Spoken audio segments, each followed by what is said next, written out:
συγγραφέας Κωνσταντίνος Άγγης, οι φίλοι μου θα με αναγνωρίσουν,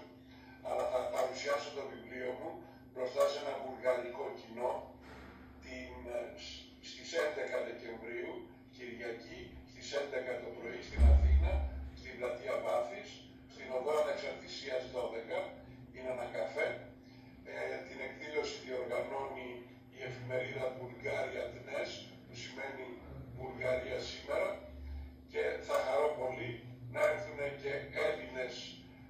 φίλοι και φίλες να παραβρεθούν σε αυτή την παρουσίαση, όπου θα μιλήσω λογικά στα ελληνικά και θα παρουσιάσω το νέο μου βιβλίο, που είναι ένα μυθιστόρημα και έχει τίτλο Ίδρυμα Αγίων. Σας περιμένω λοιπόν να ακούσετε περισσότερα λόγια γύρω από το βιβλίο μου και να ακούσετε και πάρα πολύ